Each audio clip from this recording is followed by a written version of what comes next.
In my last video about butchers, I was exploring the fact that butchers have disappeared essentially as a profession, as a craft, as a trade, that butcher shops have been shutting, closing, going away in every town and community all across the world, which is pretty sad. But today, I'm here in Takaka, a little town in Golden Bay where I have discovered that butchers have not completely died out. I'm here today to meet Georgie Moleta, a young butcher who is showing the world and her little community here that the craft of butchering isn't dead.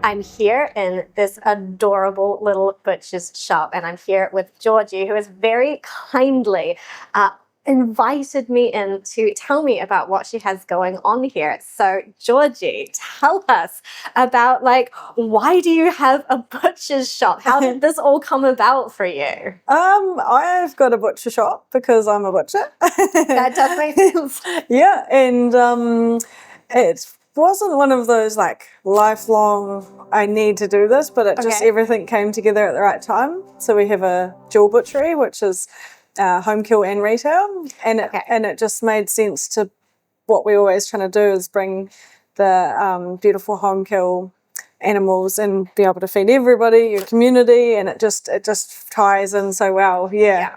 So when you say home kill and retail, what's the differences there? Why wouldn't you just do one or the other? Yeah, so I think what I like about the dual butchery is, you can do one or the other. Is I can process home kill for you, your own animals on your farm. Can do it, goes back to you.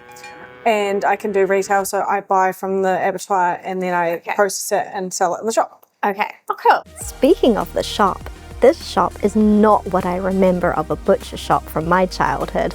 Gone are the blank white walls, raw meat smell, and fluorescent lights. This place looks just as much a country store as it does a butcher shop. I can't stop saying just how awesome it is. Georgie, this shop is really awesome. I love how you've got everything set up and people can see the meat. It's like traditional butcher's shop. So what kind of meat, what animals are you selling? What kinds of meat are you selling in here? Oh, thank you. We try to stock a wide range of animals, so we get in carcasses only. So we've got quarters of beef every week, whole free range pigs. We have hogget over lamb, and sometimes we have lamb, sometimes we have mutton. Just to clarify, that hogget is sort of the in-between age between a lamb and mutton. That's right. Mutton is an older sheep. That's right, yeah. So they cook, what I've been taught is so from a lamb, you got the lamb teeth, and once they cut their next teeth is their hogget, and they've got a bit more questionable lambs there, don't you? Is that right? yeah, that's right. Yeah. And so we're just you just see a bit more marbling and a little bit more flavour in the hogget, and that's my dad's it's hogget's my favourite. Yeah. It's got a good flavour, But we're lucky because we can get that kind of stuff here. We are lucky, yeah. So you've got pigs, you've got cows, you've got sheep of multiple ages. Yes, all ages. And that's all stuff that you are processing yourself to come into the shop in terms of. That is, you get the meat and, you get the carcasses and then you're chopping it all up into here. So that brings us around to, it's very cool. Butcher shop's awesome, but why would people come to the butcher shop rather than just going to the supermarket? Doesn't the supermarket have all the same stuff? What's the difference? Yeah, there's quite a big difference. The thing that I like to say is different is because we're getting the whole carcasses, we're able to break them down into niche sort of different size. Things aren't just standardized. We're taking so for example, flat iron Which is a kind of a steak? Yes, a flat iron steak. Okay. We get that from an oyster blade, and which is cross-cut blade. If you don't, Okay. Yeah. So then you can trim it all up nice, and I mean, I'm sure the supermarket can do that, but you know, things like that. Just for an example. Yeah. And there's Yeah, that's not the kind of stuff you get at the supermarket. Yeah, exactly. Yeah. Whilst Georgie is being nice, the reality is it's getting harder and harder to know what you're actually getting from the supermarket. It's something I talk about at length, and in my opinion, it's not a trend that's going to go away. So one of the reasons why I like to buy from like small local businesses like your butchery is because like the supermarket, you don't know really what you're getting. You don't know what life those animals had. You don't know what their journey was. You know nothing about it. You're just taking it at face value. This is meat. I'll take it home and prepare it. But there's no knowledge about what you're actually buying. So what I find like so appealing about this is that you do know that, which is important to me as the person buying the meat, but I'm sure is important to you as the person who's processing the meat. So do you want to just talk a little bit about what is that important to you? And should that be important to people in general, that they actually know where their meat is coming from? Yeah, definitely. All of our carcasses are from the South Island, for starters. They do have to be slaughtered at a registered abattoir, which we mostly use Cheviot and Ashburton meat. Yeah. I've been through Cheviot, and they're such a great company, and you know, they treat the animals with respect, and really trust that side of it as well. So working with trusted suppliers to get your animals to us, because you know, we're not trying to do it all. Yeah. Well, you couldn't. Well, we are, but we're not, you know. Yeah. Can't do everything. Yes, that's right. Quite a lot. Yeah. Okay, so you know where the cows are coming yes, from. and the sheep and the pigs, especially pork in New Zealand. You know, like we've got a great industry, you know, farming industry and stuff. So, I mean, I touched on the pork part because there's less pork farms in New Zealand now. So, you know, like... so there used to be more farms, and now big there farms. are less. Yeah. And, you know, they're a little bit harder to get hold of. Okay, so it's harder for you to source New Zealand pork. Yes. Yeah. Yes, that's it's a lot easier and cheaper. Imported pork is coming in, and so supporting the pig farmers in New Zealand is really important to keep that industry. Yeah, for sure. Yeah. So you are actually like able to get hold of imported pork if you wanted to bring it in and process it. Like there's a lot. Okay. Yeah, it's very. So you could just be like, that's the easy one. Oh, you can get it in a box. Yeah. That's yeah. So you're making the effort to go and find New Zealand pork. Yeah. The challenges facing the New Zealand pork industry is something I've been following for a long time, and I could have talked about that all day, but this video is supposed to be about butchers, so let's stay on track. Can you tell me a bit more about home kill? Because that might not be a concept that's super familiar to all the people watching. Yeah, so home kill, we look after our rural farmers in the region, all over New Zealand as well. But we go out to the farm and we slaughter and process cows, pigs, sheep, deer. Okay. So on farm. Whatever. Any animals. Sometimes you'll go into other farms and you do a deer and a pig, or a few sheep and a so it cow, could be multiple animals that you're doing. So they're like they call you in and they're like, here's what we've got ready to go. Lifestyle blocks where people have just got a few animals and then they can fill their freezer with a whole pig and like a year's worth of meat that keeps them going. Like if you're doing a cow or something, that's quite a lot of meat. Yes, that's right. Yeah. That is just for them and their families. So it's their animal. You're processing it, and it goes back to them. That's right. Okay. Well, I would be super excited to see where all the magic actually happens. So this is where you sell the retail meat, but where does it all happen? Shall we go have a look at that? Yeah, we can go and have a look at that. As I was driving to the processing area, I got to thinking about Georgie's shop, and it really got me thinking about community sufficiency. One of the things Georgie is providing to her local community is choice. Small businesses provide communities with choice, whereas large corporations like supermarkets take away our choices. We're here in the processing area where all the magic happens, where the meat gets cut up. So this is where everything needs to happen before it can go to the customer. So Georgie, what are we doing here? What are we looking at here? Here we've got a sheep. It's come from the abattoir.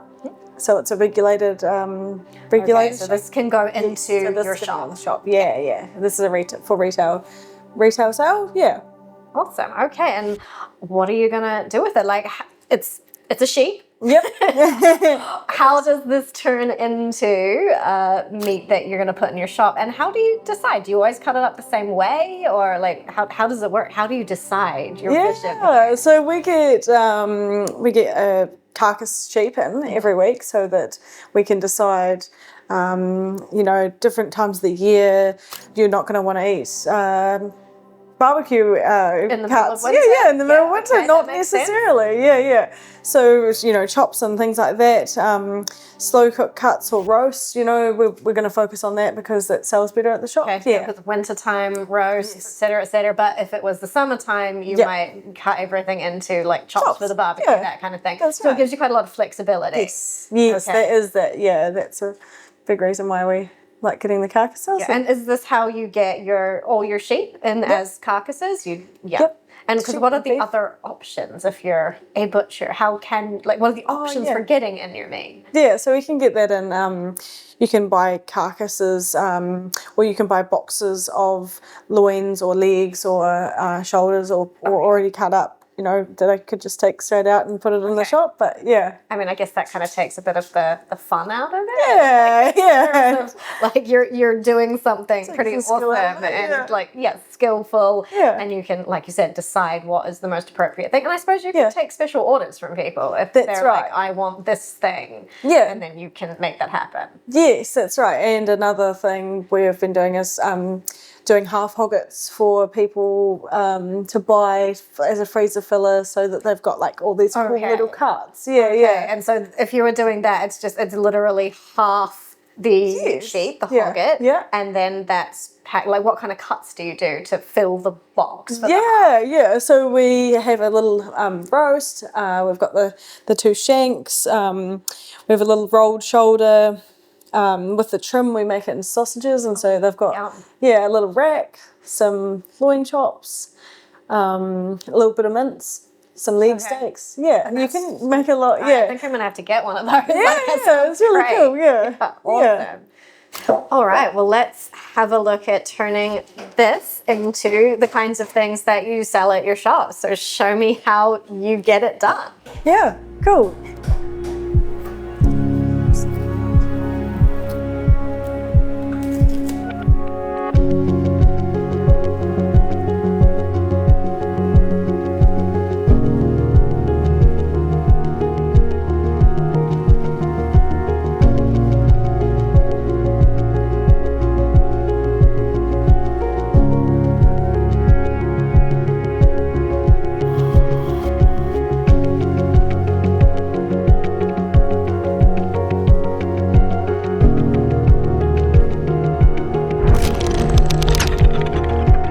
Okay, so what is happening here? You've got the sheep, you've got it in lots of pieces.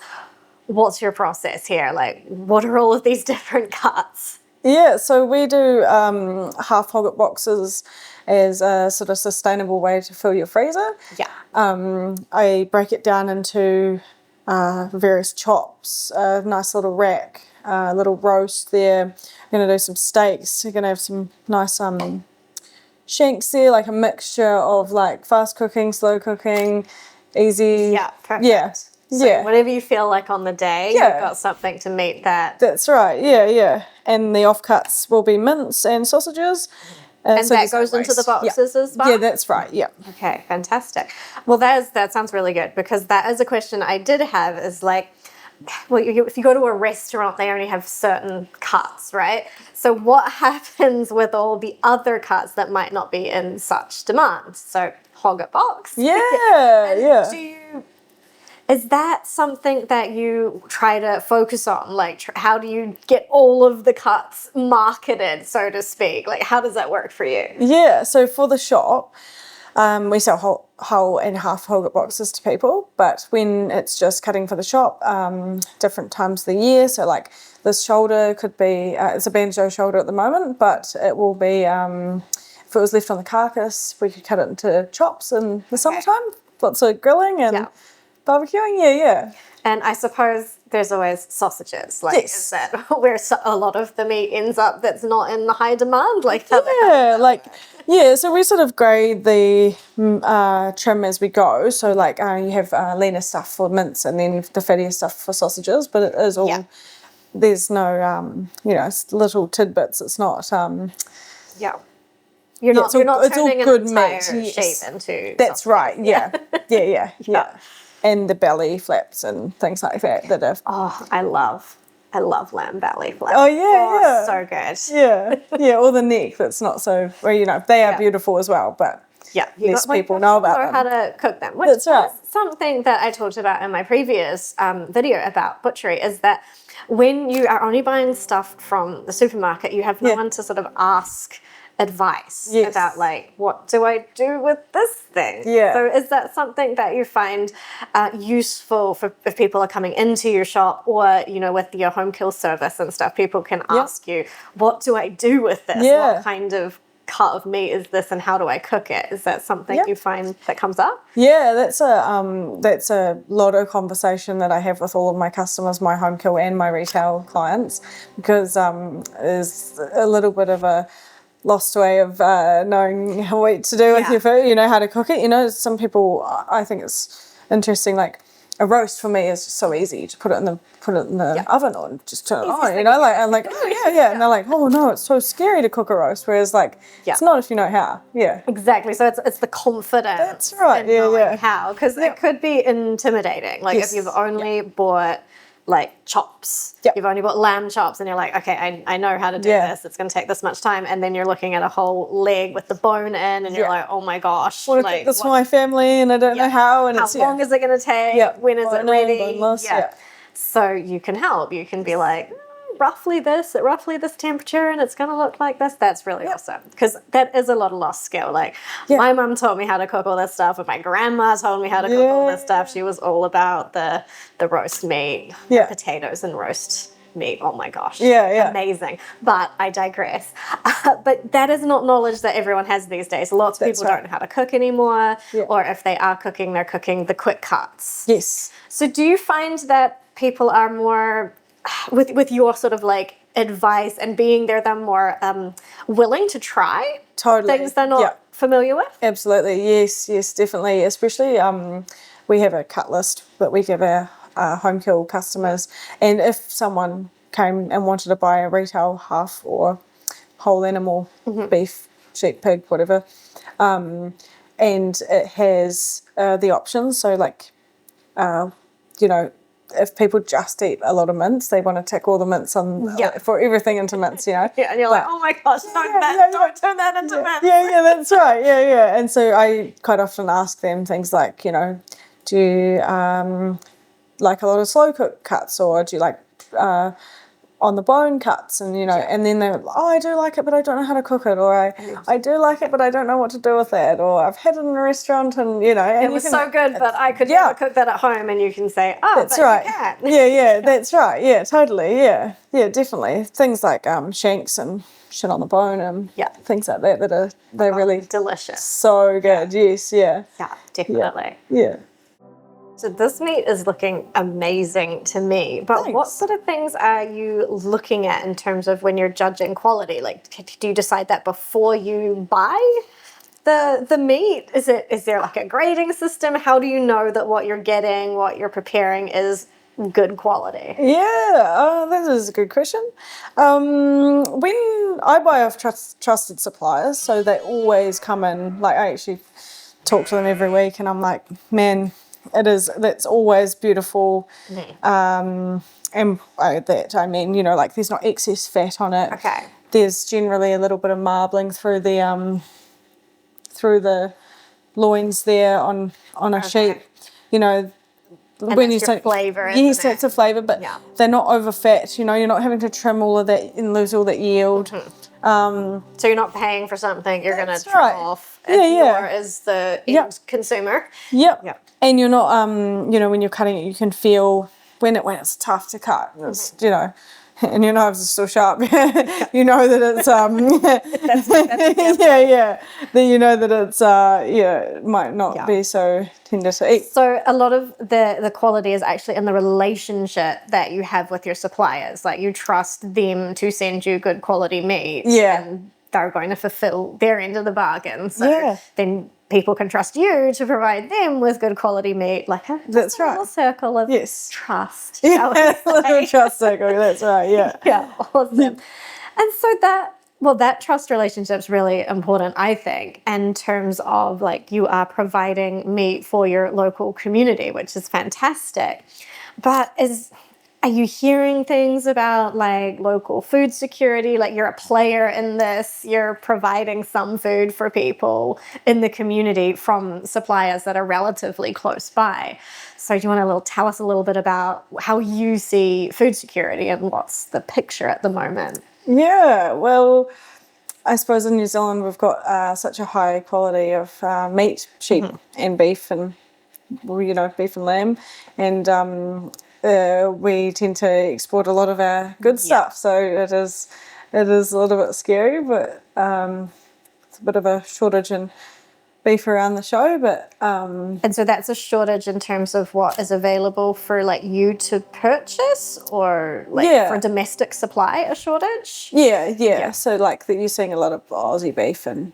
Okay, so let me get this straight. So we're sending our really excellent beef away as export, and then we're importing perhaps less quality beef for domestic consumption. I don't use any imported meat, so I don't see the quality of it, which is a little bit blind. But yeah. So I can't speak to that because it might be great quality, but they might just have a like a more around them so they can export the extra. But we're top quality. Yeah, absolutely. And that's why they want it all around the world. And that's another reason why I guess people could, if they have a local butcher, they can go buy from their local butcher, because if you're buying at the supermarket, well, you have no way to know the quality or even the origin of the meat there. Whereas you're like, no, I know who I get my meat from. Yes. Like, I know it's going to be good. I know the farms that's coming from. And so the people, your customers, can trust that they're getting the best. Sadly, every food system in the world has a story like this, where local products are being exported and cheaper replacements are being imported. This means that we as the consumers are losing out. But who wins? It's not like meat at the supermarket here in New Zealand in particular is particularly cheap. There's not really such thing as cheap meat anymore. No. And like I've seen your prices, they're the equivalent of the supermarket. Yes. So there's not like a price difference there, but there's definitely a quality difference. So for you, do you find that you can compete on price with the supermarket? Is that difficult? Like, are there challenges around that? Yeah. Our margins are far smaller because we're smaller. They can buy bulk. They can and have that turnover. Whereas some weeks it's going all right, and some weeks no one wants to buy any beef, and then this week they want to buy all the beef. It's up and down. Yeah. Okay. Yeah, because that is something I've wondered about, because like maybe we should be spending more for local, because just like you said, you don't have an economy of scale like the supermarket, but you are 100% providing a better product than the supermarket. I would say 100% of the time, but I guess we have to say sometimes you can get something decent from the supermarket, but always get something decent from you. So that is Something to keep in mind, I guess, for people watching this is that we're not talking about the same system at all. Like, we're not talking, it's not apples to apples when we're talking supermarket meat to the meat you might buy at your local butcher. Yeah, I wouldn't really be, when you're dealing with carcasses and even the management of all of the cuts, like what we've talked about. It's totally different to being like, this week we're just gonna buy one box or buy not 10. It's so different. That's essentially, well, that's almost just like stocking shelves, isn't it? Right? It's just like ordering like packets of noodles. Like there's not much difference in that system. Whereas by here, you're making choices based on what you get as to what's going to be the best thing to offer for sale. Yes, yeah. This has all been so fantastic, watching you work and watching, the sheep hanging here turning into recognizable things that people could buy and go and cook. So what's next for you? What's your vision? What do you want to happen? Tell me about that. Yeah, so our vision really is just to keep educating our customers, our retail customers, and still working with our home kill customers to get them the most out of the animal, minimal waste, and so that they don't have a freezer full of say mince that they didn't want, or mince and sausages. That's right. So you really want to get them eating all the different things in a more interesting way, I suppose. So they can enjoy the different cuts. Because what have you done here with this little roast? Yes, it is it's a boneless rolled shoulder. So it's a banjo shoulder, and we've just taken the shoulder blade bone out of it and the arm bone out of it.